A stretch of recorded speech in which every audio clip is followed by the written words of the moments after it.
Bismillah, Assalamualaikum warahmatullahi wabarakatuh. Salam. Dua pertanyaan Ustadz. Silakan. Pertama terkait Al-Fatihah. Terkait surat Al-Fatihah. Oke.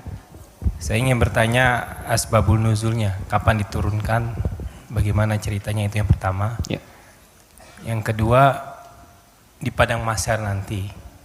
Saya membaca beberapa buku bahwa kehidupan di padang mahsyar nanti itu ada yang mengatakan 30.000 tahun, ada yang mengatakan 50.000 tahun. Bagaimana nasib kita itu? Tadi sempat Ustadz kutip sedikit. Saya ingin mendapatkan penjelasan bagi orang-orang mukmin khususnya yang ada di dunia ini, apalagi di zaman yang penuh fitnah ini, yang amannya bagaimana untuk menghadapi nanti itu. Terima kasih. Assalamualaikum warahmatullahi wabarakatuh. Oke. Pertama, asbabun nuzul, sebab turunnya surah Al-Fatihah. Saya berikan sedikit dulu informasi. Jadi ada dua jenis asbab di dalam fikih Islam. Kalau asbab itu terkait dengan turunnya ayat, asbab itu sebab. Jadi sebab itu bahasa Arab asalnya, diserap ke bahasa Indonesia menjadi sebab. Sebab turunnya Al-Quran disebut asbabun nuzul. Kalau sebab munculnya hadis disebut asbabul wurud. Maksudnya asbabul wurud namanya. Misal, pernah dengar hadis tentang isbal? Isbal itu pakaian yang melebihi mata kaki. Nah, itu apa sebabnya Nabi berkata hadis itu? Sebabnya apa? Nah, sebab namanya asbabul wurud. Dari pengetahuan sebab ini kita akan melihat sebuah kesimpulan hukum. Jelas ya?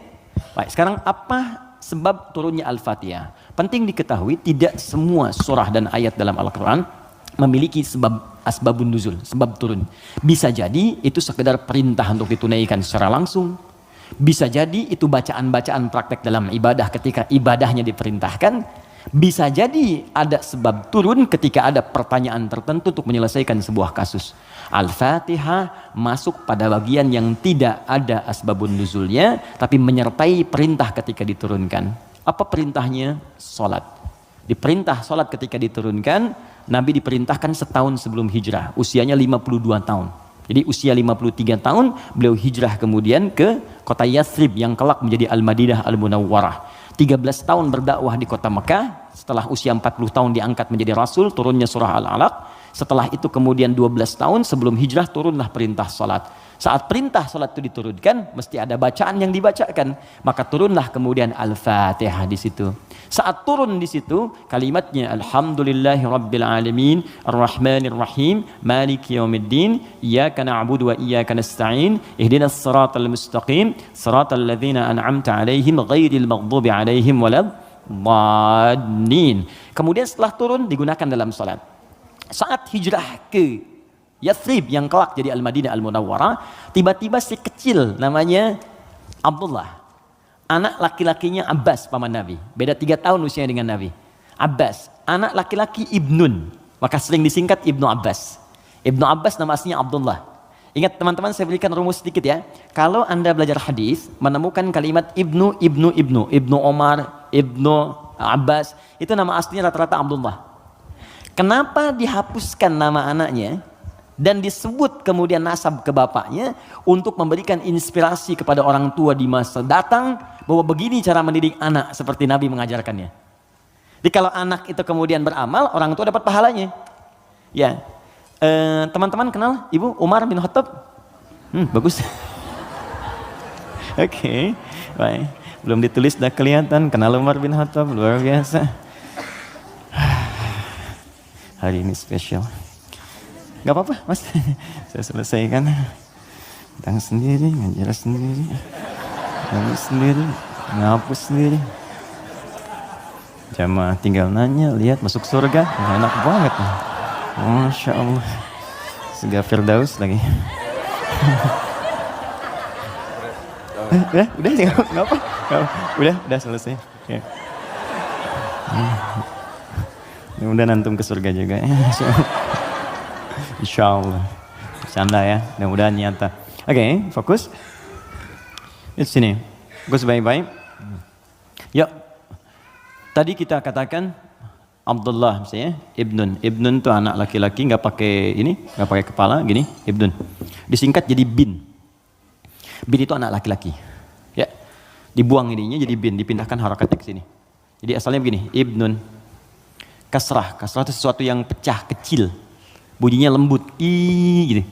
Ya, makanya perempuan seringkali menggunakan kasrah. Anta, tapi perempuan anti.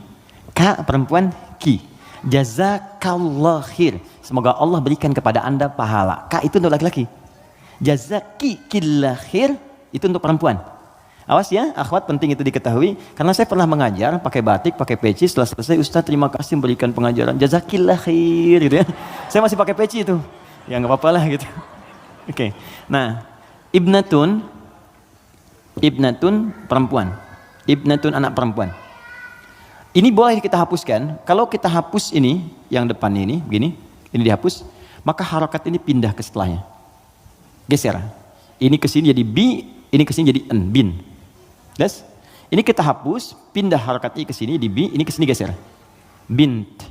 Ini bint, maka ini terbuka, jadi binti. Ingat?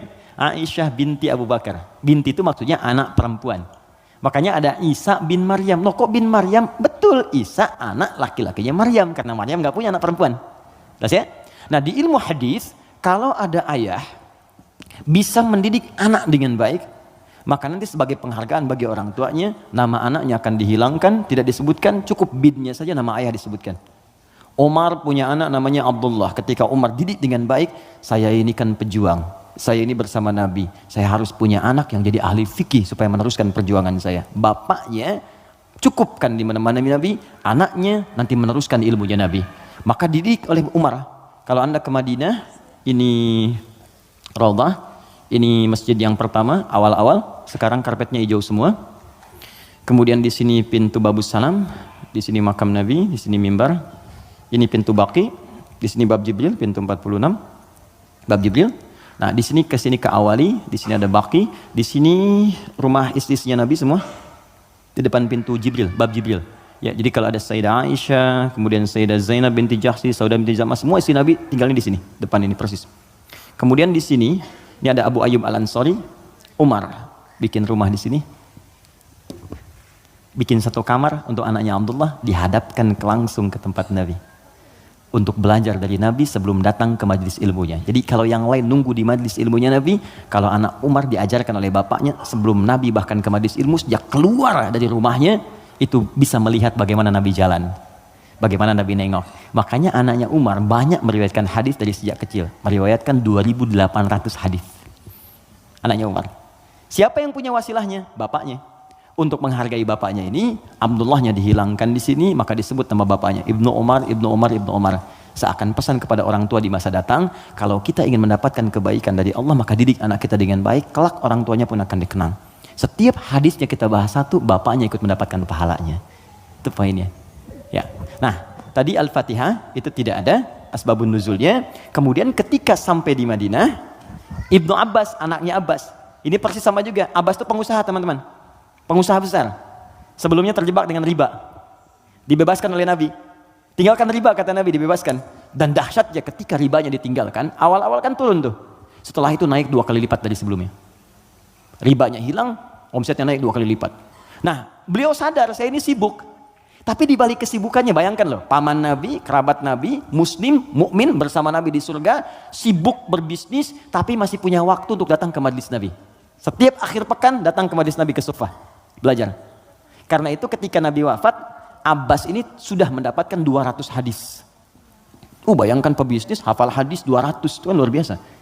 Kalau Quran gampang, hadis itu tak mudah, 200 hadis. Paman Nabi, keluarga Nabi, kerabat Nabi, sibuk, bisnis, kaya juga, masih hafal hadis. Antum siapa? Paman Nabi bukan, kerabat Nabi bukan, tetangga Nabi bukan, kan? Sesibuk apa sih? Sampai untuk baca Quran pun belum punya waktu. Cita-cita masuk surga lagi, kan? Nah, ini beliau sadar saya ini sibuk nih berdagang, maka harus ada yang mewarisi ilmu anak saya. Maka anak itu dipetakan, teman-teman begitulah, cucunya atau anaknya, ayo disiapkan. Ini anak pertama Qurannya, anak kedua hadisnya. Nggak apa-apa, kalaupun kelak jadi arsitek yang hafal Quran. Oke? Pengusaha yang ahli hadis, nggak apa-apa, banyak. Dulu biasa begitu, Bu. Teman-teman ikhwan, dulu biasa. Antum kalau temukan kitab namanya Bidayatul Mujtahid, kitab bagus perbandingan fikih. Itu kitab fikih tuh, tapi yang nulis dokter bedah. Ibnu Rushd namanya, di barat dikenal dengan Averroes. Itu nulis kitab fikih, itu biasa dulu tuh, biasa saja. Nah, Abbas ini menginvestasikan anaknya, namanya Abdullah juga, untuk belajar ke Majlis Nabi. Jadi setiap bapaknya berangkat titipin. Ketika Nabi wafat, anak ini usia masih 13 tahun. Bapaknya hafal 200 hadis, anaknya hafal 2000 hadis. Dan kalau anak dititipkan di tempat tertentu, maka habit itu akan membentuk dia untuk berperilaku. Tontonan yang dilihat, itu jadi karakternya. Kalau dia yang diperlihatkan yang baik-baik, yang keluar baik. Diajarkan kata-kata baik, yang keluar baik. Sekarang ada pendekatan bagus, ini share sebentar. Jadi pendekatan Al-Quran sekarang namanya. Ya, saya juga share dengan teman-teman, termasuk di keluarga kami terapkan. Kalau Anda ingin cepat anaknya hafal Quran, maka dia bisa dilatih dan dikondisikan dari sejak awal. Dengan lingkungan Quran. Misal, lahir dari 0 bulan ketika lahir, itu Anda kondisikan misalnya speaker aktif di rumah. Ya, dalam setiap 1 bulan, dia dengar 1 juz. Bacakan aja, 1 juz. Setiap 1 bulan, tapi jangan acak ya. Terurut. Misal bulan pertama, juz 1. Bulan kedua, juz 2. Pindah terus. Sampai bulan ke-30, usia dia 30 bulan, dia sudah mendengar 30 juz. Dan anak itu, sejak mulai dilahirkan, organ pertama yang berfungsi, kata Al-Quran, itu pendengarannya. Al-Quran langsung mengatakan, itu pendengarannya. Jadi ketika dia 30 bulan, dia sudah mendengar 30 juz. Itu sepakat dan sudah melalui research di sini, dia hanya butuh 6 bulan untuk menjadi penghafal Quran yang sempurna. Di usia 3 tahun, sudah hafal Quran 30 juz. Ini yang diterapkan orang tuanya Fajar. Beliau pengen bacakan sendiri, begitu dikasih ASI, bacain 1 juz. Begitu usia 3 tahun, kalimat pertama yang keluar di lisannya adalah ayat-ayat Quran. Dipanggil Ustadz untuk mengecek, ternyata Allahu Akbar, 4 tahun sudah 30 juz. Terakhir kami ketemu sedang menghafal tafsir. Dan divonis lumpuh otak. Anda bayangkan, lumpuh otak hafal Quran 30 juz. Dan di mana Anda pada saat ini? Ya, kembali ke sini. Dia bertanya, Mas Primus, apa pertanyaannya? Ya Rasulullah, karena dia terbiasa dengan taklim, jadi dunianya masuk. Ya Rasulullah, kenapa Allah nggak turunkan 1 ayat yang bisa membatasi antara surah 1 dengan surah yang lainnya? Karena dulu masih nyambung, Al-Falaq nyambung ke An-Nas, sebelumnya Al-Ikhlas. Jadi orang nggak tahu pembatasnya di mana, walaupun dibacakan oleh Nabi. Maka diturunkanlah kemudian Bismillahirrahmanirrahim. Ya, karena pertanyaan anak kecil itu. Dijawab kemudian, Ibnu Abbas tuh sering bertanya, turun jawaban. Al-Baqarah 189 itu turun karena pertanyaan Ibnu Abbas. Ya Rasulullah, kok bulan bentuknya robah-robah, kemarin sabit, sekarang setengah, sekarang bulat betul, kenapa begini? Kenapa jadi ahillah turun? Yas'alunaka 'anil ahillah. Masya Allah, qul hiya mawaqitu lin-nasi wal hajj. Ibnu Abbas yang tanya, turunlah Bismillahirrahmanirrahim. Sejak turun Bismillahirrahmanirrahim itu, maka Nabi membaca Al-Fatihah dengan 3 cara. 1, dibaca penuh dengan bismillahnya, dijaharkan. Bismillahirrahmanirrahim. Alhamdulillahi rabbil alamin. Ar-Rahmanirrahim. Baca. Baik. Ada yang kadang Nabi bacanya silent. Bismillahirrahmanirrahim. Alhamdulillahi rabbil alamin. Ar-Rahmanirrahim. Ada yang kembali ke awal tadi, nggak dibaca sama sekali. Alhamdulillahi rabbil alamin. Ar-Rahmanirrahim. Maliki yaumiddin. Maka dari sini riwayat tersebar, boleh dibaca. Ada yang keempat, rakaat pertama dibaca jahar kata Abu Hurairah, Bismillahirrahmanirrahim. Yang kedua nggak dibaca sama sekali. Ada 70 hadis jumlahnya. Maka disimpulkan oleh para ulama, cara membaca Al-Fatihah disepakati dituliskan di mushaf Bismillahirrahmanirrahim. Bismillahnya bisa dibaca dengan 4 cara. Jahar, kencang, silent, tidak dibaca sama sekali, dibaca rakaat pertama, selanjutnya tidak. Semua riwayat tersambung kepada Nabi dan tidak ada kaitan dengan ormas tertentu. Oke? Karena saya pernah tugas di Mekah 2010 menyambut jemaah haji. Begitu datang depan Masjidil Haram, Isya, imamnya Syekh Sudes. Ya, kan di situ mazhabnya Hambali, jadi disirkan. Bismillahirrahmanirrahim. Alhamdulillahi rabbil alamin. Komentar pertama makmum ya, "Oh, iki imamnya Muhammadiyah tuh, Muhammadiyah cabang Masjidil Haram Anda bayang." Ketuanya Syekh Sudes. Jadi nggak ada hubungan baik NU, Muhammadiyah atau yang kita berkomunikasi baik ya, kemudian saling bangun hubungan baik, tapi paham ilmunya. Jadi kesimpulannya tidak ada asbabun nuzul untuk Al-Fatihah, tapi hanya terkait untuk kebutuhan dalam menunaikan ibadah. Tapi kemuliaan fadilahnya diungkapkan kemudian oleh Nabi, dipraktikkan dalam kehidupan dan dirangkum oleh para ulama dalam kitab tafsir. Sampai sini bisa dipahami? Baik, suasana mahsyar. Pertama jawabannya wallahu taala a'lam bis-shawab, karena memang kita belum ke sana. Karena wallahu a'lam itu Allah yang tahu. Maka kita tanyakan kepada Allah, Allah turunkanlah kemudian paparan dalam ayat-ayat Al-Qur'an. Baik. Tentang suasana itu diturunkan satu surah. Surah ke-75. Surah Al-Qiyamah. Persiapannya diturunkan surah Al-Waqi'ah, surah ke-56. Waktu terjadinya diturunkan surah ke-31 ayat 34. Tentang kiamatnya, peristiwanya, persiapannya. Waktunya tidak diketahui. Dirahasiakan supaya kita semangat untuk beramal dalam persiapannya. Makanya kalau Nabi ditanya, kapan kiamat? Nabi balik tanya, persiapan kamu apa? Ya. Jawaban Nabi, jangan sibuk pikirkan kiamat. Sibuk pikirkan amalan dirimu untuk ke situ. Karena kiamat pun dirahasiakan oleh Allah supaya kita semangat untuk beribadah menyambut itu. Dan gak akan ada umat Nabi Muhammad kemudian hidup saat kiamat. Gak ada. Semua akan diwafatkan yang soleh-soleh. Gak akan mengalami itu. Gak akan mengalami. Semua wafat.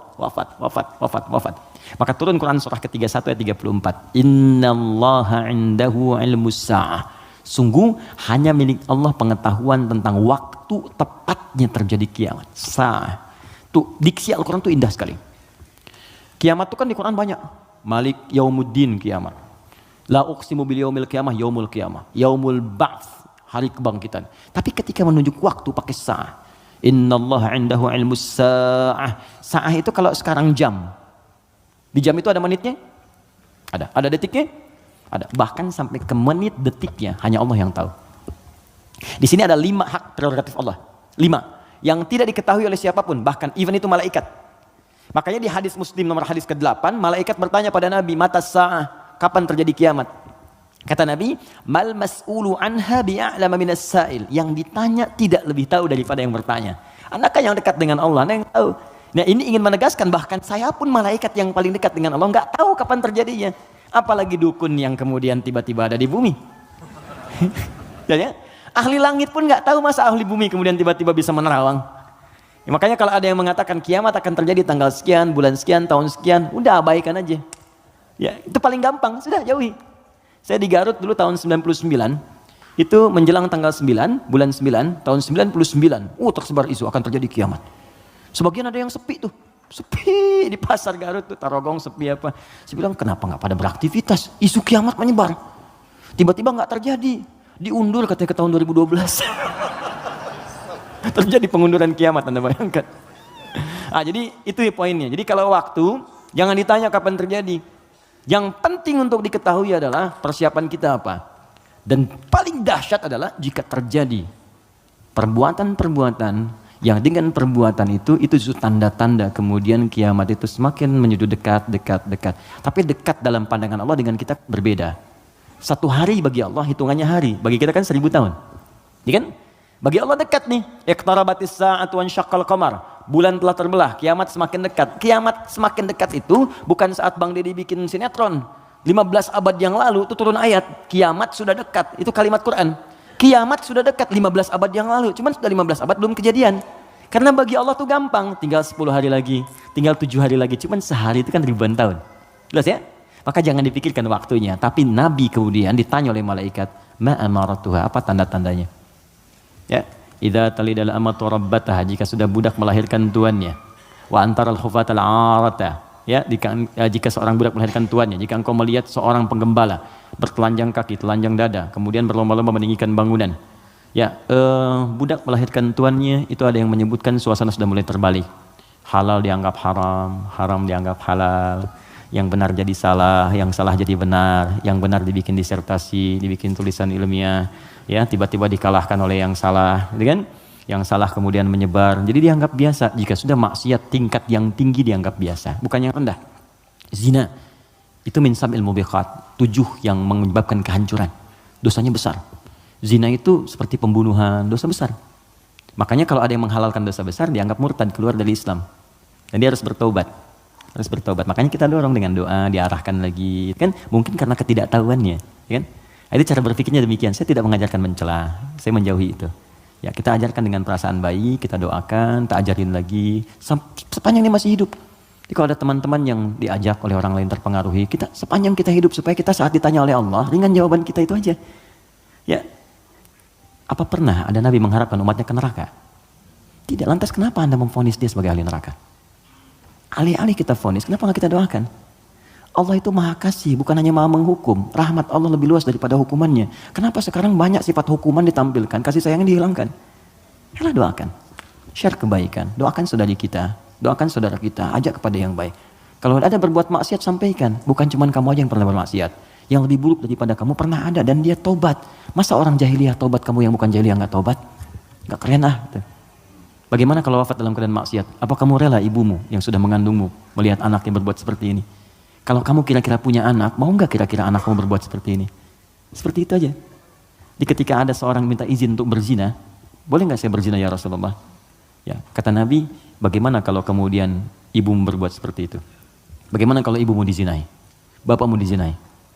Jangan ya Rasulullah. Ya, itu yang kamu zinai itu boleh jadi kemudian dia ibu bagi anak-anak orang lain.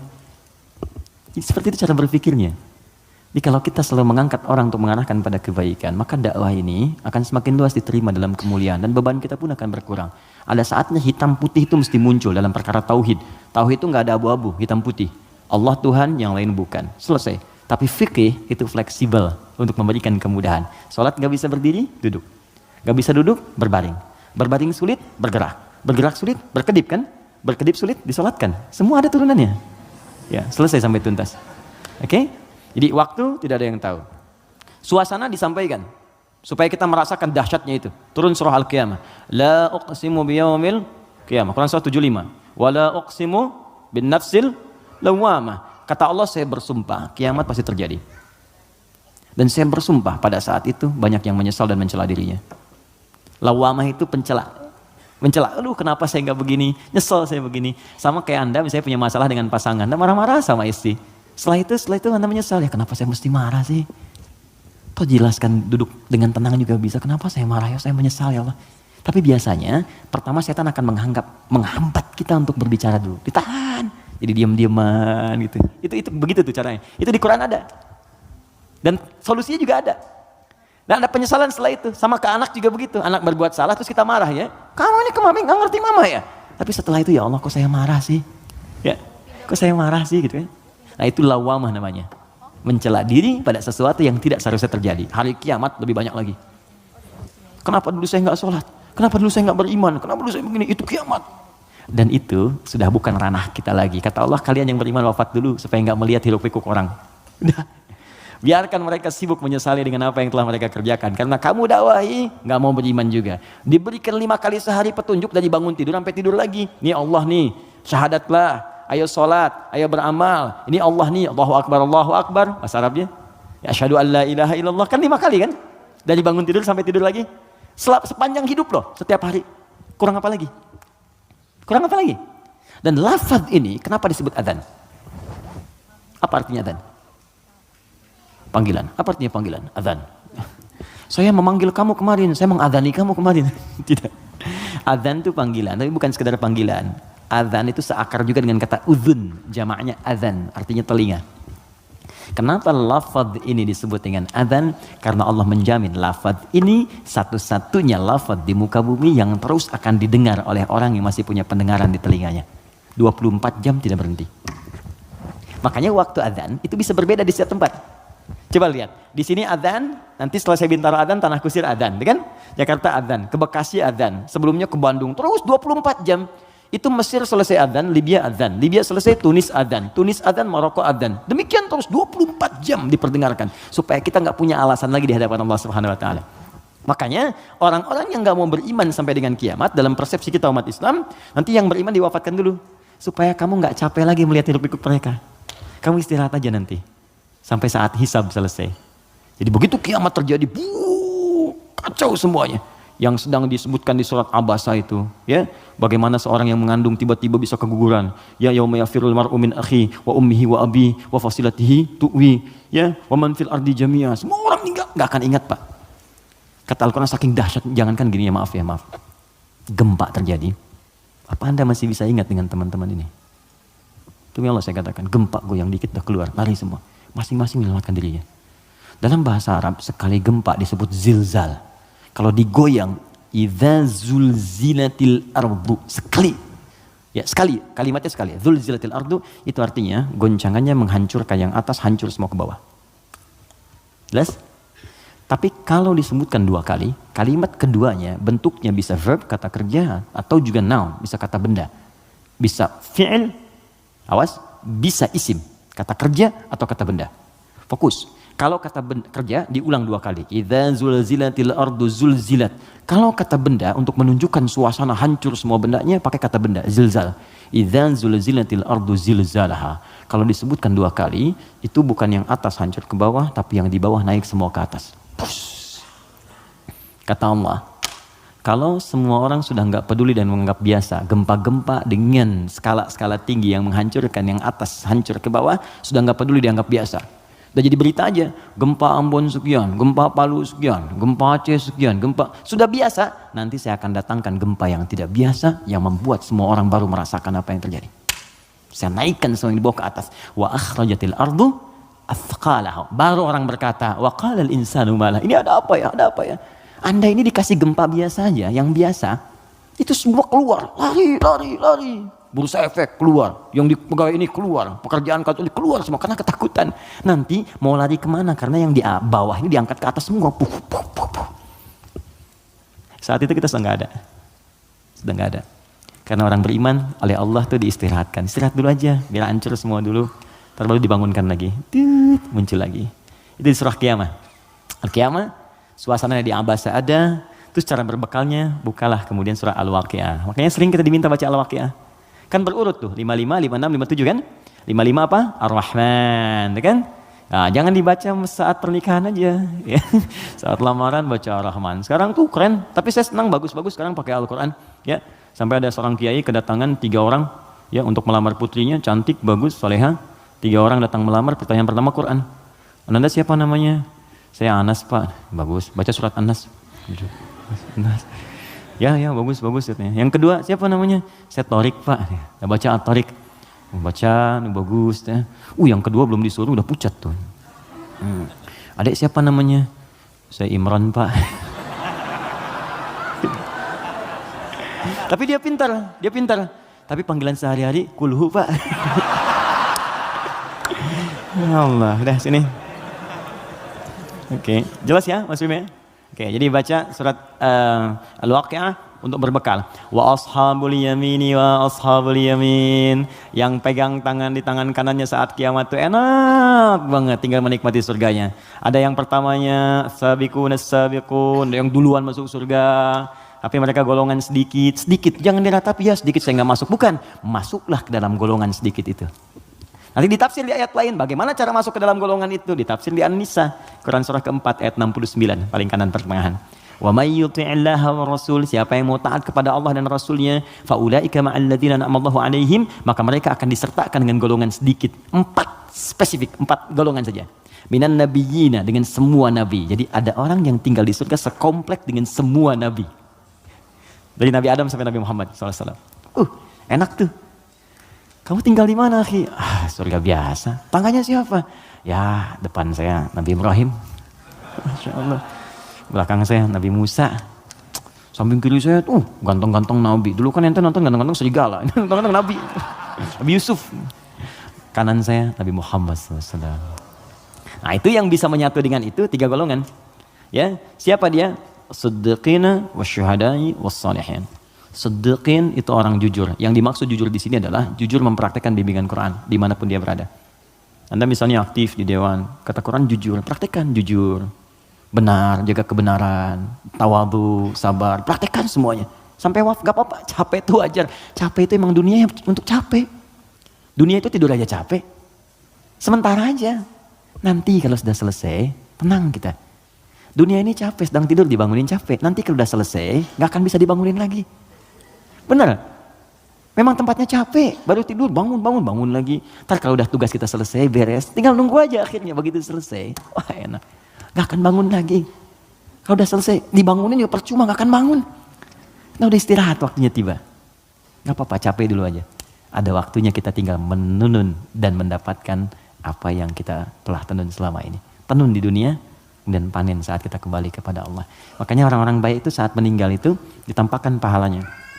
Sehingga ya betul. Nah, jadi saat mendapatkan itu, penampakan pahala, tenang dia, nyaman. Karena nyaman itu udah gak ingat meninggal. Karena gak ingat itulah perasaannya tenang, seakan-akan tenang, gak sadar, udah lepas dari rohnya.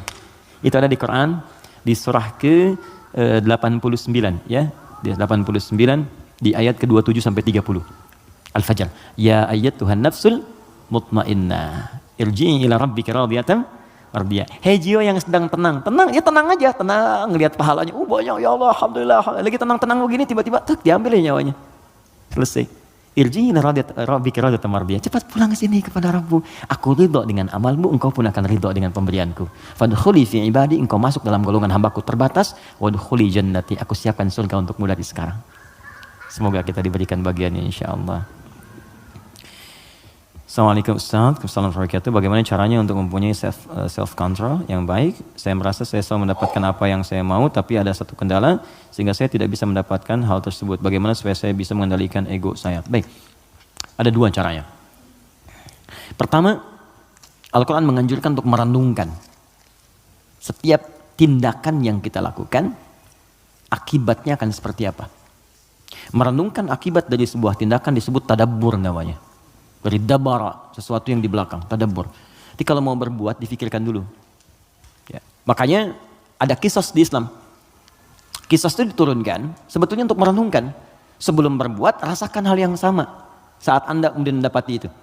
Turunlah Quran surah kedua, Al-Baqarah, dari ayat 178 sampai kemudian ayat ke 182. Sebelum sampai kemudian di ayat 183-nya untuk puasa. Di rangkaian ayat itu Allah menyampaikan ketika Allah buka dengan kalimat kutiba alaikumul qisasu fil qatla, nanti Allah sampaikan walakum fil qisasi hayatun ya ulil albab. Hei orang-orang yang masih punya pikiran, saya turunkan kisos ini sebetulnya supaya kamu merasakan kalau kamu berbuat begitu bagaimana resikonya. Makanya turun, cubit lagi. Kemudian pukul lagi. Kalau ada yang bunuh lagi. Jadi tahu resikonya supaya merasakan kalau punya akibat begitu bagaimana. Di pelajaran pentingnya bukan karena kisosnya, kata Allah itu bisa menjaga nilai kehidupan. Jadi kalau orang tahu kalau mencoba membunuh akan dibunuh lagi, dia gak akan membunuh. Gitu. Kalau orang tahu merasakan rasa kesakitnya dicubit, dia gak akan nyubit. Karena itu kata Quran, bahasa paling damainya adalah pikirkan dulu sebelum berbuat. Apa akibatnya? Nah sekarang coba teman-teman yang egonya gak bisa dikontrol misalnya kan, coba pikirkan dulu. Kalau kira-kira orang lain menerima perlakuan seperti yang Anda lakukan sekarang, bagaimana rasanya? Anda diperlakukan begitu seperti apa? Istri mau marah sama suami mau marah sama istri, sebelum marah pikirkan dulu, kira-kira kalau saya marah bagaimana perasaannya? Kalau saya dimarahi bagaimana rasanya? Itu yang pertama. Kalau itu belum bisa meredakan sedikit karena memang setan menguasai, maka Nabi berikan jalan. Pertama, fasta'idz billahi minasyaitonir rajim. Istighfar dulu. Minta kepada Allah supaya dijauhkan dari setan. Kalau bahasa doanya, Rabbi inni a'udzubika min hamazatis syayatin wa a'udzubika ayyahdurun. Kalau bahasa kitanya, saya nggak hafal Ustaz bahasa Arabnya, boleh pakai bahasa Indonesia.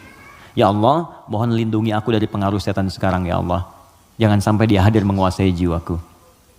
Ya, kalau belum reda, sedang berdiri, duduk kata Nabi. Duduk belum selesai, berbaring sebentar, pikirkan dulu.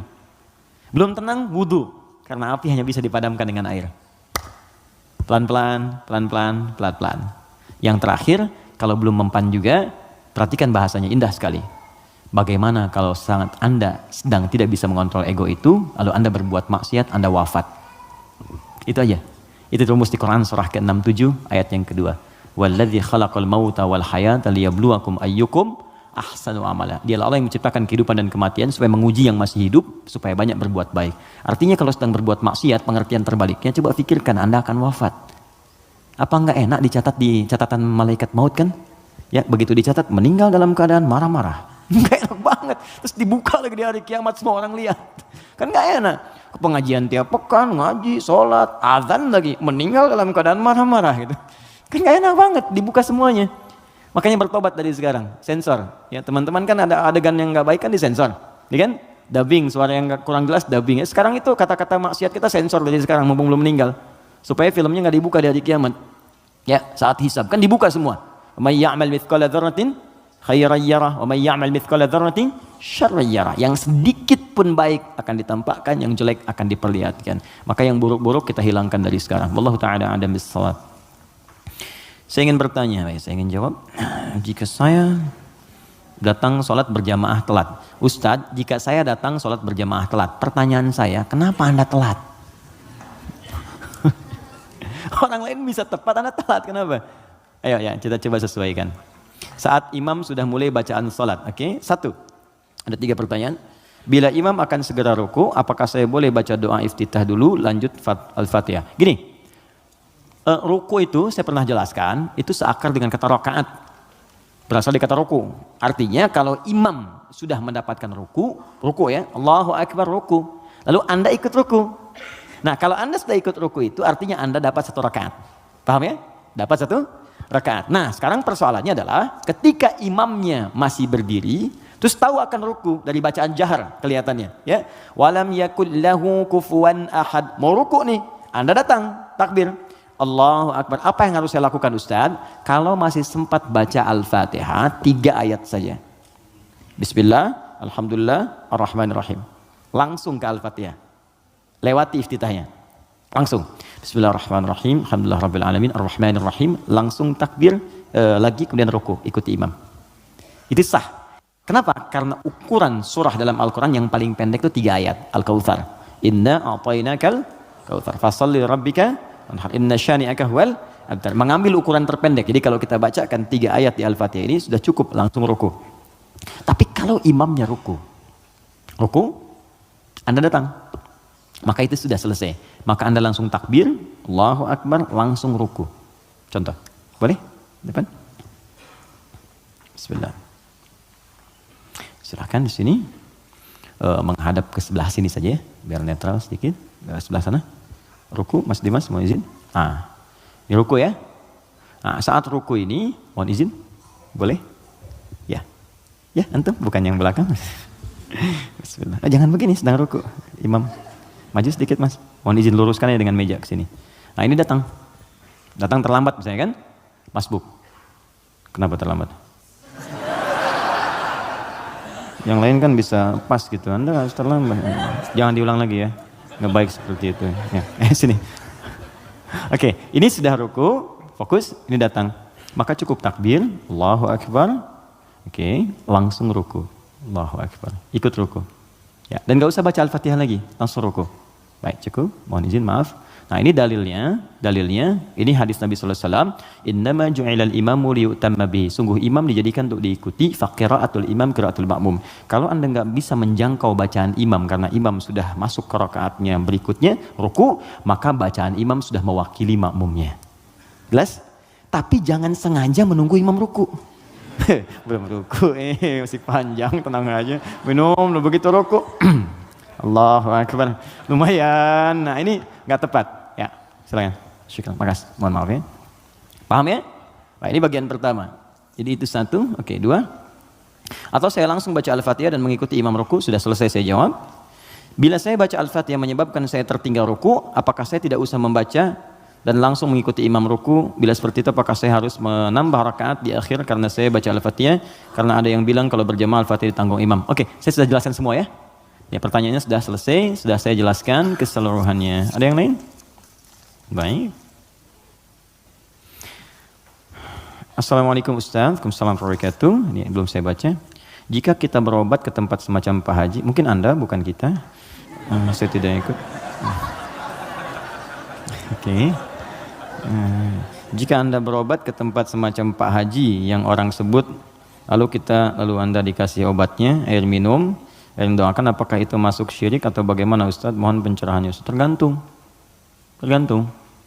Jika Anda minta doa, tabarruk dengan doa itu, wasilah, supaya mohon berdoa, didoakan kepada Allah. Anda bisa berdoa sendiri, minta, ya, dan bisa saling mendoakan. Nabi kadang saling mendoakan dengan sahabat, doakan. Bahkan Nabi minta dibacakan oleh Abdullah bin Mas'ud Al-Quran. Abdullah bin Mas'ud datang sini, coba bacakan surat ini. Kata Abdullah bin Mas'ud, ya Rasulullah, Anda kan yang Nabi, tapi saya ingin mendengar bacaanmu.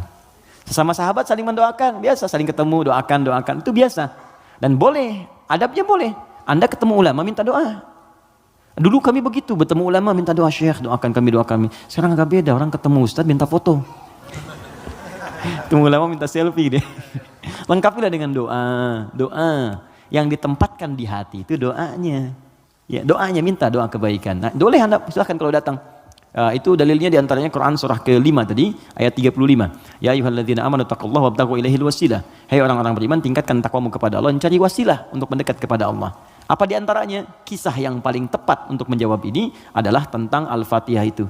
Jadi ada seorang yang sakit tadi, ya kepala suku di Arab, sakit kemudian zaman itu, lalu dia minta kepada para sahabat, ngutus ajudannya, ya untuk bertanya ada nggak yang bisa menyembuhkan. Kata sahabat, Allah yang sembuhkan. Datang didoakan dengan baca Al-Fatihah. Itu kan paling gampang. Ketika didoakan itu dengan baca Al-Fatihah sembuh. Saat sembuh itu dikasihlah kemudian kambing beberapa ekor. Takut dibawalah kepada Nabi. Ini indah sekali.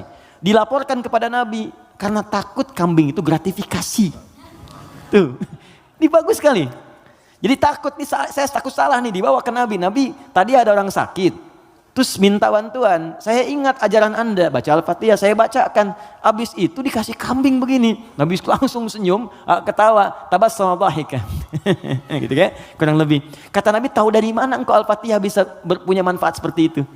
Maka kata Nabi, bagikan kambingnya, coba berikan aku bagiannya. Maksud Nabi, yuk kita nikmati sama-sama itu. Silahkan kita nikmati, syukur kepada Allah Subhanahu wa Ta'ala. Ini artinya dalil yang membolehkan kita datang minta doa misalnya. Ya, ke orang soleh, ulama. Tapi syaratnya kita pun berdoa dulu, minta sama Allah. Minta. Lalu Allah lebih senang kita minta kepada Allah dengan bahasa hati kita. Setelah itu kita berwasilah minta pada orang soleh yang baik, minta kebaikan. Lalu dia doakan kepada kita semua. Jelas sampai sini? Baik. Kalau ada yang khusus, semacam tertentu, ada pengaruh jin atau apa, biasanya dia diangkat tuh. Mengangkat sesuatu yang bukan dari tempatnya. Ini bukan dari tempatnya saya angkat, ini spidol. Tempatnya bukan dalam gelas. Lalu saya angkat. Jin tempatnya bukan di tubuh kita angkat. Bahasa Arabnya raka, ya raka ya raka atau raka ya raki tarqiyatan wa ruqyatan, maka disebut ruqyah namanya. Terus ya, ada ruqyah. Ruqyah itu macam-macam, ada yang dengan bacaan saja, ada yang dengan air misalnya, air terus diminum, ya. Ada yang dulu ruqyah terkenal sekali, orang soleh, dia sakit, punya anak sakit, sakitnya lumpuh semua. Nah begitu lumpuh ini orangnya baik sekali. Kesolehannya nampak pada prasangka baiknya. Jadi semua yang datang prasangka baik aja. Malam-malam, Bu bayangkan ada perampok datang tengah malam. Ini kisah ini sangat populer sekali. Perampok serombongan datang ke rumahnya. Karena prasangka baik ini dikira mujahid fisabilillah mampir. Dulu kan bukan kayak kita sekarang kan, rombongan mujahid dengan ini kan nggak kelihatan tuh. Malam-malam datang dikira mujahid. Begitu dibuka pintu, oh ahlan wa sahlan mujahid, masya Allah, silahkan masuk. Bayangkan perampok disuruh masuk. Disebut mujahid fisabilillah, datang. Akhirnya apa yang terjadi? Silahkan, duduk dulu, istirahat dulu, mandi dulu. Dimintalah berwudu semua. Tolong para mujahid silahkan berwudu dulu. Ya, wudu supaya apa? Salah satunya, ternyata di bawah keran itu dia simpan bejana untuk menampung air wudu mereka. Ini kisah nyata, benar terjadi. Jadi bukan rekaan, di kisah nyata sampai riwayat kepada kita dan valid riwayatnya. Jadi orang-orang salaf dulu. Di begitu air wudunya tumpah ke situ, dan dia melihat orang-orang perampok tadi, kok ada anak ini nggak bangun. Ya kata mereka ke bapak tadi, ini siapa? Ini anak saya, dia kena lumpuh katanya. Oh gitu, udah duduk, dijamu dengan makan semua. Udah rapi, suruh wudu, makan, pulanglah mereka. Nah, begitu pulang, ini yang menarik. Beberapa pekan kemudian datang lagi. Dibuka lagi yang mujahid, katanya Masya Allah. Yang buka siapa? Yang buka anak yang lumpuh tadi. Buka langsung, kaget loh. Kemarin kan lumpuh dia, sekarang bisa buka katanya kan. Lalu bapaknya keluar, nyambut lagi, Masya Allah, kami meraih keberkahan dari jihad Anda. Jihad Anda bayangkan. Karena positif thinkingnya. Bertanya, ini kenapa bisa sembuh?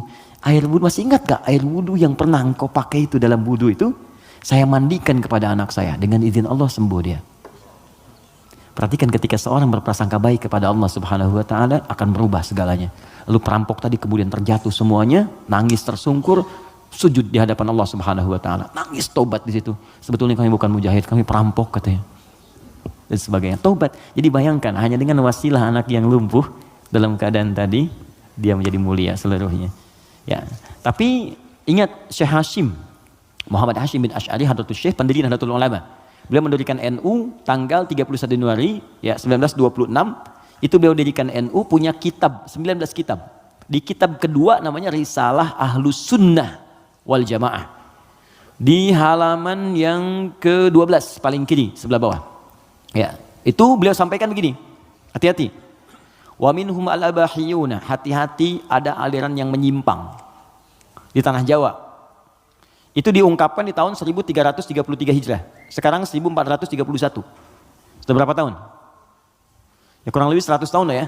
Kurang lebih 100 tahun. Kata beliau, ada aliran Abahyun. Siapa itu? Tokohnya itu ahli zikir. Zikir. Tapi cara zikirnya melahirkan kesimpulan yang menyimpang. Apa kesimpulannya? Kalau sudah dekat dengan Allah, fala yantabiqu alaina al-amru wan nahyu. Karena sudah merasa dekat dengan Allah dengan zikirnya, maka sudah tidak berlaku lagi perintah dan larangan. Di sholat sudah nggak berlaku lagi karena sholat itu masih latihan. Kalau zikir sudah dekat dengan Allah, nggak usah sholat lagi. Maka kalau Anda menemukan yang seperti ini, kata beliau, jauhi karena itu mengajak pada kesesatan. Anda datang tiba-tiba, ya mungkin panggilannya kiai gitu kan. Ya pakai jubah lebih lebar daripada Batman. Kadang-kadang kan tertukar lah sekarang. Sekarang atribut kiai dengan dukun itu disama-samain, ini susah gitu kan. Pakai. Datang, Anda konsultasi, nanya, Anda nggak tahu karena nggak tahu itu. Tiba-tiba waktu zuhur tiba, Allahu Akbar, Anda tanya, Pak Yai kok nggak sholat dulu kita? Ada ini. Kalau Pak Yai fisiknya di sini, rohnya sedang sholat. Kalau yang seperti itu tandanya dukun, tinggalkan, jauhi. Ya, kata beliau disebut sesat, kata beliau ya. Ada kawan kami titip pertanyaan, baik titipkan jawaban kepada beliau. Dulu dia pencaharian utamanya jadi bandar judi. 2 tahun lalu dia tobat, alhamdulillah mau hijrah. Dia membuat bisnis kain yang bidangnya halal, sembako. Tapi sumber modalnya masih dari sumber judi. Waduh. Ya. Pertanyaan, apakah bisnis sembako tersebut otomatis haram juga? Jika ya, bagaimana cara membersihkannya? Sedangkan itu mata pencarian dia satu-satunya. Quran surah ke-51 ayat 22. Paling kanan pertengahan. Wa fis samai rizqukum wa ma tu'adun. Hei seluruh manusia, sebelum engkau lahir, rezeki kamu telah aku tetapkan di langit dan aku janjikan akan diberikan. Kaidah pertama.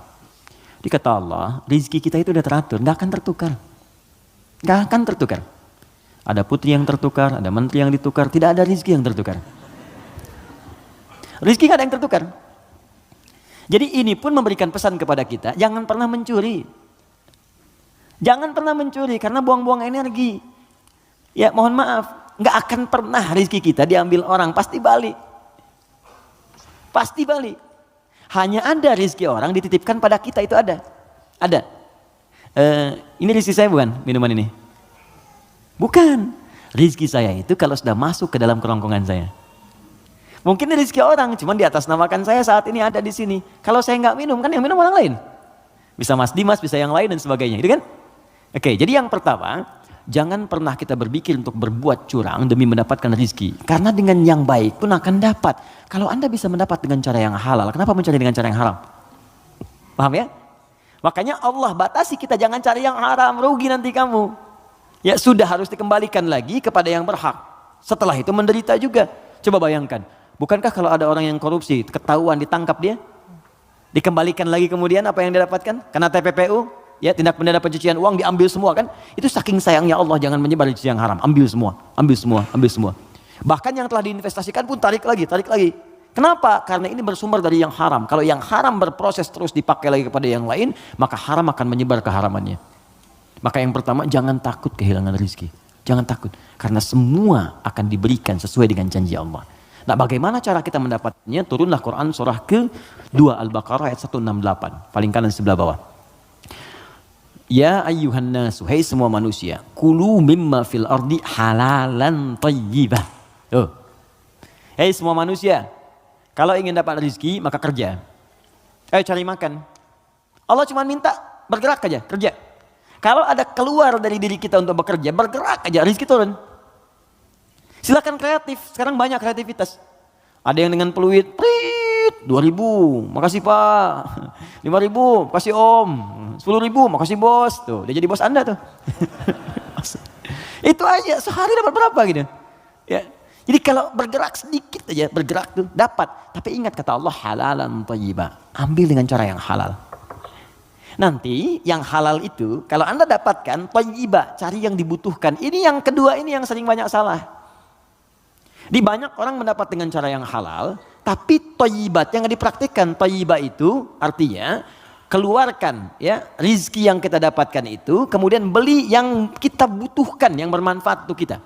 Di pola konsumtif itu kata Al-Quran, kalau mau benar-benar, yang dibutuhkan bukan yang diinginkan. Gak setiap yang diinginkan itu mesti didapatkan, beban hidupnya tinggi nanti.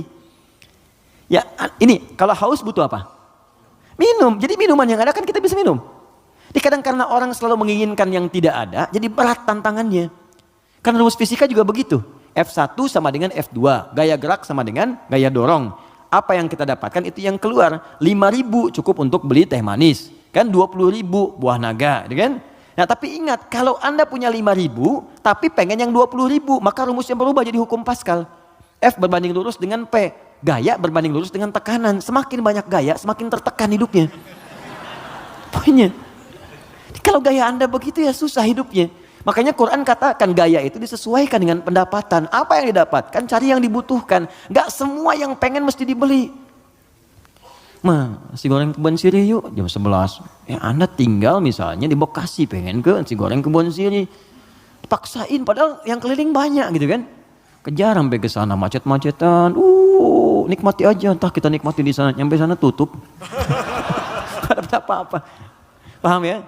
Nah, jadi itu poinnya. Jadi berusaha dengan cara yang halal, Allah kirimkan rezekinya. Apalagi Anda orang beriman. Kalau orang beriman, apalagi tadi hijrah, sudah tobat, itu seketika Allah jamin. Pindah surahnya, pindah ayatnya ke ayat 172. Quran surah kedua, ayat 172. Perhatikan ayatnya. Ya ayyuhalladzina amanu. Kita 13 menit menuju zuhur. Hai orang-orang yang telah punya iman. Kulu min thayyibati. Jangan pernah fikirkan yang haram. Ingat ya? Lihat sini. Kata Allah, jangan pernah fikirkan yang haram. Kalau Anda nggak pernah fikirkan yang haram, maka saya akan kirimkan ma razaqnakum. Kami yang kirimkan rizkimu, bukan engkau yang sulit untuk mendapatinya. Jadi orang beriman tuh kalau nggak pernah fikir yang haram, Allah cepat datangkan. Datang. Nanti berkahnya ditambah. Kalau berkah sudah tambah, dapat 100.000 pun sebulan cukup. Saya pernah ke Telas namanya. Telas tuh habis, di Google aja nggak ada. Anak saya yang kecil pengen gembala kambing. Jadi dia dengar kisah Rasulullah menggembala kambing, pengen kambing. Kita bawa ke sana. Di situ Pak Ibu, ada penggembala yang sebulan itu cuma dapat 100.000. 100.000. Tapi Allahu Akbar, saya berapa kali datang, lihat, merenung, netes air mata. Itu setiap datang, Pak, yang nggak ada tuh ada gitu. Musim buah ada buah, ikan dikeluarin semua, jamu kita. Terus saya tanya, di mana kambingnya? Di belakang katanya. Saya lihat kan, wah begitu dilihat bersih, putih, bersih, dirawat bersih. Tapi yang heran, itu mulutnya ditutup pakai potongan aqua. Yang ada yang setengah liter itu kan, yang ditutup itu cukup ke mulut kambing. Terus saya tanya, ini kenapa ditutup? Ini sakit kambingnya? Bukan sakit Gus katanya, bukan sakit. Kenapa? Ini kambing baru kami bawa dari tempat kami beli. Kami tutup di sana mulut kambing itu dengan potongan aqua supaya di jalan dia tidak memakan yang bukan haknya. Itu saya berhenti dan keluar air mata saya. Saya bilang, saya mengajar hampir tiap waktu, kamu yang praktikkan. Banyak orang mendapat surga tapi Anda yang paling layak. Saya tutup mulut kambing ini supaya nggak makan yang bukan haknya. Banyak orang hadir taklim, menjaga lisannya begitu sulit. Dia jarang taklim, kambingnya pun ditutup mulutnya. Untuk tidak makan yang haram. Makanya rezekinya Allah kirimkan. Baik 100.000 gitu. Gak pernah mengeluh ceria gini. Ada lagi orang penghafal Quran. Wah itu dahsyat itu juga. Jadi kalau Anda kunjungi, istrinya akan berkata, Alhamdulillah ya Allah Ustaz, Allah tuh baik sekali. Abi diberi rezeki banyak banget. Banyak tuh sebulan dapat 500.000. Banyak banget. Kalau Anda kunjungi itu ikan keluar, buah keluar. Apa kerja istrinya? Ngambil suluh di sawah, duduk, bikin, nyiapin ini. Tahu Anda? Istrinya hafal Quran 7 riwayat. Suaminya 30 juz. Anak-anaknya hafal Quran semua. Kalau kita membangun kedekatan dengan Allah tuh yang lain kecil lah. Kecil. Bahkan saat harta itu datang tuh kita malah sibuk nggak pakai itu gitu. Dah, kasih. Saya tuh kalau belajar ulama kita dulu tuh, Masya Allah. Ya, Kiai Haji Nur Ali tuh di Bekasi ada jalan Kiai Haji Nur Ali. Itu Pak, Ibu kalau taklim beliau ada amplop datang tuh kasih banyak tuh. Itu nggak banyak orang tahu. Malamnya dijajarkan begini. Santrinya dikumpulkan. Buka katanya, buka. Ada yang 5.000, yang 1.000, 10.000 sebagainya. Itu nggak pernah diambil oleh beliau. Kata beliau, ini 10.000 tolong berikan ke madrasah sana. Yang 5.000 wanana yatim. Yang 1.000 janda-janda sekitaran ini. Santuni semua. Hidupnya berkah. Jangan takut. Kalau Anda bisa mendapatkan yang baik, kenapa mesti berjudi? Nah, kalau Anda bisa berbuat yang halal, kenapa mencari yang haram? Kalau Anda bisa jadi orang soleh, kenapa berbuat salah? Tinggalkan yang buruk tadi. Nah, kalau pernah bertobat dan hijrah, alhamdulillah pertahankan tobat dan hijrah itu. Hijrah itu artinya meninggalkan total yang buruk-buruknya. Termasuk tadi hasil judinya, yang dipakai modal. Jangan dipakai modal. Sudah, keluarkan. Bagaimana cara mengeluarkannya? Cara mengeluarkannya adalah berikan kepada yang sosial yang umum sifatnya. Setelah itu Anda coba bekerja. Kalau memang nggak ada sama sekali, Anda bisa gunakan itu untuk sementara, untuk mendapatkan sesuatu yang lebih baik. Jadikan misalnya cari kerja, untuk dapat kerja itu boleh dalam keadaan darurat. Nanti setelah mendapatkan yang baik-baik, cukup itu ini keluarkan. Sambil pertambah sedekah, tambah infaknya, keluarkan zakat kalau sudah masuk ke dalamnya. Itu seperti itu akan menutup yang kurang-kurangnya. Walakum ru'usum ma qad salaf. Ya, yang dulu-dulu akan ditutup oleh Allah. Sudah selesai semuanya. Yang sekarang akan dibuka. Tapi kalau Anda jadikan andalan itu, maka itu tetap akan menanam perasaan buruk di dalam jiwa kita. Jadi kalau harta kotor itu masuk ke dalam tubuh kita, jadinya begini. Quran surah 6 ayat 25. Wa fi adhanihim waqra. Dia akan beredar dengan darah. Kalau masuk ke telinga jadi daging, dia akan menutup sumber kebaikan. Kalau ke mata, awas. Wa ala absarihim ghishawah, akan menjadi penghalang. Nanti kalau masuk ke dalam tubuh kita, fi qulubihim marad, ada penyakit, maka lengkaplah khatamallahu ala qulubihim wa ala sam'ihim wa ala absarihim ghishawah. Kalau dimakan oleh keluarga, maka jadi bara neraka nantinya. Andanya mungkin merasa biasa, anak-anak mulai sulit diingatkan sholat, mulai sulit baca Al-Quran, mulai sulit menghafal dan sebagainya. Maka saran saya, kita doakan, kemudian kita support, jangan jadi cerita. Siapa teman kita itu? Yang konsultasi kepada kita, doakan, Anda apa support? Makanya persaudarakan. Saya tuh bingung, orang Islam sekarang hidupnya masing-masing, kenapa sih? Kenapa nggak bersaudara? Nabi itu kan mempersaudarakan. Khazraj dengan Aus. Ini saya pengen juga kajian musyawarah, teman-teman cobalah mengenal satu dengan yang lainnya. Terus saling support. Anda punya program apa? Support. Bisnis apa? Endorsein, barengin. Itu kenikmatannya itu terasa. Jangan takut rezeki Anda diambil. Gak akan tertukar. Jadi semuanya akan mendapatkan bagiannya masing-masing. Gak usah takut. Ya, ustadz-ustadz juga demikian tuh. Jalan, saling bagi, mengajar, melengkapi dan sebagainya. Itu saya sarankan seperti itu. Jadi yang bertanya ini kalau ada kesulitan kita respon. Mungkin dititipkan kepada kita, mungkin kita bisa memberikan solusi. Jelas ya? Sekira itu kita ada 7 menit sekira. Saya jawab yang terakhir ini. Setelah itu kita berdoa dan siap-siap menunaikan salat berjamaah insyaAllah. Bismillah, assalamualaikum warahmatullahi wabarakatuh. Jazakallah khair atas kesempatannya. Allah semoga Allah muliakan Anda. Ketika saya masih tinggal di Oman, guru ustadz, anak saya yang laki-laki berasal dari Ghana, menerangkan bahwa iftitah itu bagian dari kunci dari salat yang akan dimulai. Maka menurut ustadz tersebut surat iftitah, okay, dibaca sebelum takbir. Beliau mazhab ibadi. Pertanyaan apa yang harus dilakukan anak saya, teman-teman yang diajak salat berjamaah ketika ustadznya baca iftitah dahulu sebelum takbir? Tidak ya. Ibadi itu termasuk yang tidak diakui. Saya sudah pernah ke Oman dan saya tahu mazhab di sana apa saja. Ibadi ada, Sunni ada, Syiah juga ada. Di pertengahan yang punya Masjid Biru itu saya sudah pernah kunjungan ke sana. Jadi ibadi termasuk di antara paham yang tidak diakui. Ya, tidak diakui dalam sistem mazhab fikih dalam Islam kekinian yang mainstream. Ya, karena itu menurut saya kembalikan kepada yang Sunni yang sudah diajarkan kepada kita semua.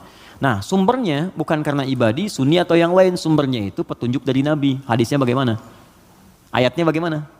Buka Quran surah kedua Al-Baqarah ayat yang ke-43. Wa aqimus shalah. Tunaikan oleh kalian salat. Bagaimana menunaikannya? Maka diikuti dengan mengikuti petunjuk Nabi. Maka turunlah Quran kemudian surah ke-3 ayat 31, paling kiri sebelah atas. Qul in kuntum tuhibbunallaha fattabi'uni. Kata Allah, kalau kalian cintai aku, ikuti bagaimana Nabi mengajarkan. Nah, seperti apa Nabi mengajarkan salat? Karena kalau nggak diajarkan, kita nggak bisa meniru. Maka buka hadis Muslim nomor hadis 397.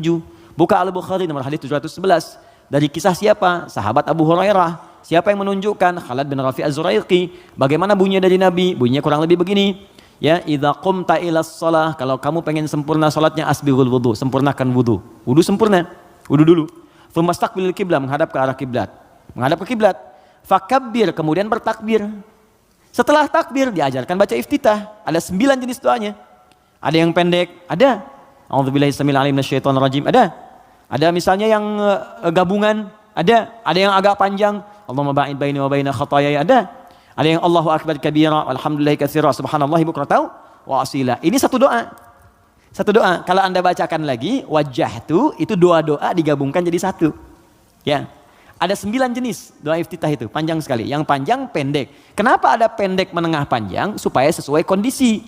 Jadi kalau kita sedang buru-buru di perjalanan, di airport misalnya, atau di stasiun, kita sedang menunggu misalnya kereta atau pesawat sedang tunggu, jangan yang panjang-panjang.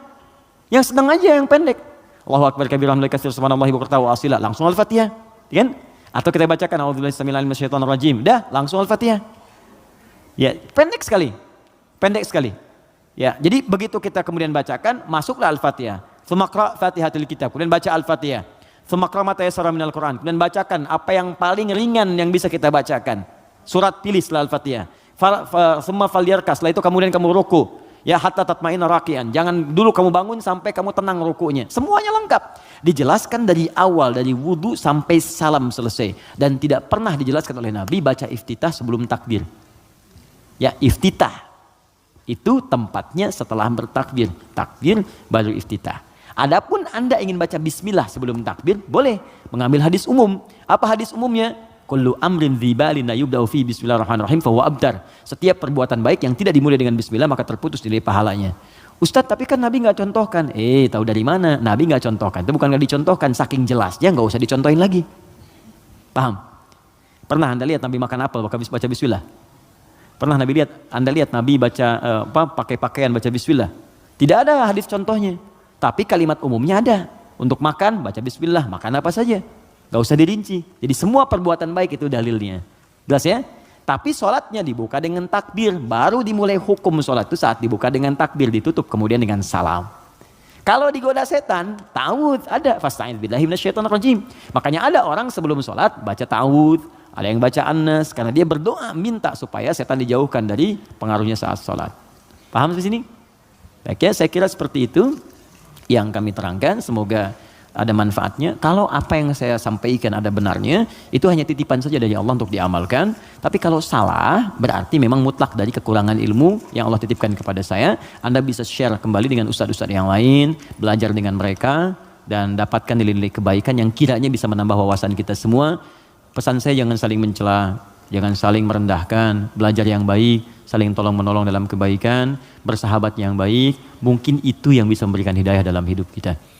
Ya, saya ucapkan terima kasih. Sebelum diakhiri, saya ingin sampaikan beberapa pengumuman. Yang pertama, saya tidak bosan-bosan mengatakan bahwa hidup kita itu terbatas.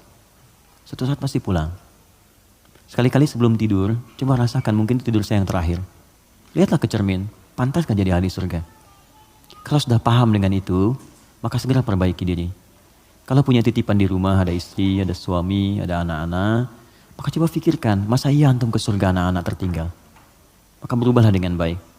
Ya, berjamaah dalam kebaikan dan itu semua akan ringan untuk dilakukan. Bismillah mulai. Kalau sadar akan wafat pasti tidak akan main-main dalam hidup. Itu satu. Yang kedua teman-teman, saya ingin teman-teman tuh dan kita semua lebih bersaudara dengan baik. Bersaudaralah dengan baik sehingga kita bisa share nilai kebaikan itu lebih mudah untuk dikerjakan. Kalau ada yang kurang dari teman-teman, jangan diekstra kekurangannya. Kita ajak dalam kebaikan. Minimal doakan dalam sujud kita di tengah malam supaya dapat kebaikan. Yang ketiga, bersabar. Setiap orang punya ujian. Ada ujian di keluarga, ada ujian di pekerjaan. Bukan cuma Anda aja yang punya masalah. Nabi dulu punya masalah. Semua Nabi punya masalah dan lebih besar daripada kita. Nabi Ayub sakitnya nggak seperti kita, lebih parah. Nabi Muhammad dilempar kotoran, Nabi Muhammad dilempar batu. Masa kita cuma dilempar kata-kata kemudian langsung turun dan tidak mau kembali jadi baik. Yang terakhir, berbekal. Ya, sekarang saya insya Allah bahagia sekali. Jadi kita buka karantina itu hafalan. Kita ajarkan metode taisir yang Allah titipkan. Itu senang sekali lihat anak-anak ada yang 9 tahun, 12 tahun, 17 tahun, sampai yang 46 tahun. Ada ikut menghafal Quran. Yang paling indah 24 hari hafal Quran 30 juz. 25 hari, ada yang 30 hari. Jadi begitu selesai, pada nangis tuh. Ya, nangis terus nelpon orang tuanya datang, nangis semua. Ada ya Allah. Itu luar biasa. Pokoknya kalau dapat sesuatu tuh, kalau kita punya amalan baru dan kita menuntaskannya, ada perasaan tuh indah dalam hati kita. Ayo coba mulai. Yang mau saya sampaikan, orang lain sudah mulai. Jadi kalau Anda nggak mulai, Anda tertinggal. Ayo mulai. Anak-anak lihat sekolahnya di mana, ajarin sholatnya. Cari sekolah yang bagus, fisikanya, matematika, tapi sholatnya juga bagus. Qurannya bagus. Supaya ada pengaruhnya, ada ketenangan di hidup. Nih ya, Anda sedang capek, terus Anda pulang ke rumah, anak Anda yang 4 tahun, itu sedang baca Quran, walaupun cuma Al-Ikhlas, itu tenang hati Anda. Ya, ayo mulai, dan semoga Allah muliakan kita semua. Apa yang bisa saya bantu, saya akan bantu semaksimal yang saya bisa lakukan. Ya, kalau saya sudah menyerahkan semuanya, Anda belum berubah juga, saya tidak tahu dengan cara apa lagi saya harus memberikan motivasi kepada Anda semua. Alhamdulillahirabbil alamin, ahmaduka hamdan syakirin, hamdan na'imin, hamdan yuwafi ni'amahu yukafi mazida. Ya Rabbana lakal hamdu wa lakal syukru kama yanbaghi li jalali wajhikal karim wa li 'azimi sultanik. Allahumma salli wa sallim wa barik ala rasulikal karim nabiyyikal amin sayyidina Muhammadin wa ala alihi wa sahbihi ajma'in. Rabbana la tada' lana fi maqamina hadha wa fi kulli maqamin dhanban illa ghafartah. Ya Allah, mohon sayangi kami ya Allah tanpa kecuali. Jika ada pendosa seberat apapun dosanya, ya hadir di tempat ini atau jauh dari kami, maka mohon ya Allah dengan segala rahmat-Mu keikhlasan amalan mereka. Mohon ya Allah, ampuni seluruh dosa-dosa mereka. Wala hamman illa farajtah. Jika ada yang hadir di tempat ini khususnya, hadir dengan kegelisahan dalam hatinya, jangan biarkan dia meninggalkan tempat ini kecuali Engkau telah tenangkan keadaan jiwanya. Allahumma wala asiran illa yassartah. Duhai Allah, mohon ya Allah, jika ada di antara kami yang tengah dirundung kesulitan di pekerjaannya, di rumah tangganya, kehidupan sosialnya, dengan segala keikhlasan amalnya, jangan biarkan dia keluar dari tempat ini kecuali Engkau telah mudahkan segala urusannya. Allahumma wala maridun illa syafaitah. Duhai Allah, jika ada di antara kami yang tengah Engkau uji dengan penyakit seberat apapun, maka mohon dengan ketulusan hijrah dan kebaikannya, angkat dan sembuhkan segala penyakitnya. Allahumma asli ahwala ma yuqarribuna ila ridhaka ya Allah. Ya Allah, kami mohon, kami ingin berubah jadi orang baik, kami ingin berubah menjadi soleh dalam pandangan-Mu, maka mohon kuatkan niat kami ya Allah. Berikan kami bimbingan untuk berubah lebih baik daripada pandangan-Mu. Allahumma ati anfusana taqwaha wa zakkiha anta khairu man zakkaha anta waliyuha maulaha. Ya Allah, kami tidak menguasai jiwa kami tidak mampu mengendalikan diri kami, maka kami mohon kepada Engkau pemilik jiwa kami, bersihkan semua kotoran yang melekat pada jiwa kami. Jadikan bersih dan jernih ya Allah keadaan jiwa kami untuk memberikan respon positif dalam tindakan kami.